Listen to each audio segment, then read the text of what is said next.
Welcome to Love God, Love Others. Trust God's plan. Search your part out by reading the Bible 4 chapters a day, except for Sundays, and finish the entire Bible in just under 1 year. That way you can learn how to love God, love others, and find out God's path for your life. Today, we continue 1 Samuel with chapters 21 through 24. 1 Samuel 21 loses David's trust in God. David answered Ahimelech the priest, "The king charged me with a certain matter and said to me, 'No one is to know anything about your mission and your instructions.'" David lied to cover his fear. David asked Ahimelech, "Don't you have a spear or a sword here?" "I haven't brought my sword or any other weapon because the king's business was urgent." "Strike two, buddy." Again he lied, not including getting the consecrated bread. So he pretended to be insane in their presence, and while he was in their hands, he acted like a madman, making marks on the doors of the gate and letting saliva run down his beard. Then he went to and deceived Achish, king of Gath of the Philistines. Question: do I let circumstances override God's provision, protection, and power? 1 Samuel 22 pays for David's lies. You turn and strike down the priests. So Doeg the Edomite turned and struck them down. That day he killed 85 men who wore the linen ephod. The king's guards were unwilling to kill the priests. I saw the son of Jesse come to Ahimelech, son of Ahitub, at Nob. Ahimelech inquired of the Lord for him. He also gave him provisions and the sword of Goliath the Philistine. The lies came back on David and those he lied to.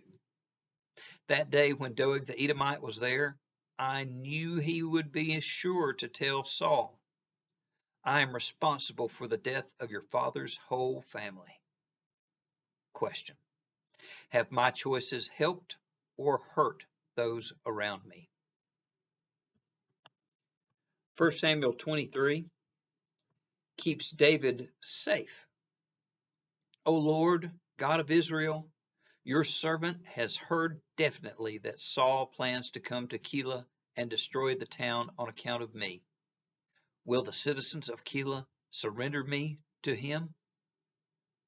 David's inquiry with God removed him from Saul's pursuit.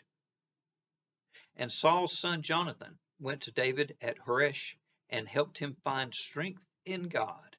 "Don't be afraid," he said. "My father Saul will not lay a hand on you." For a second time, Jonathan interceded, and a second covenant was made between the two. As Saul and his forces were closing in on David and his men to capture them, a messenger came to Saul saying, "Come quickly, the Philistines are raiding the land."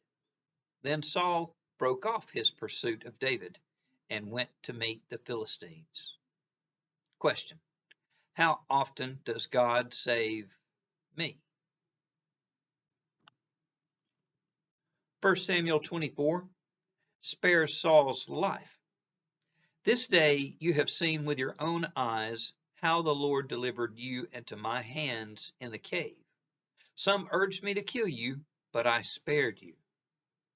Afterward, David was conscience-stricken for having cut off the corner of his robe. David then asked the Lord to judge between he and Saul. "Is that your voice, David, my son? You are more righteous than I. Now swear to me by the Lord that you will not cut off my descendants or wipe my name from my father's family." So David gave his oath.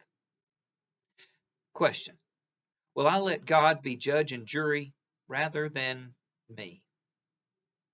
Let his truth set us free.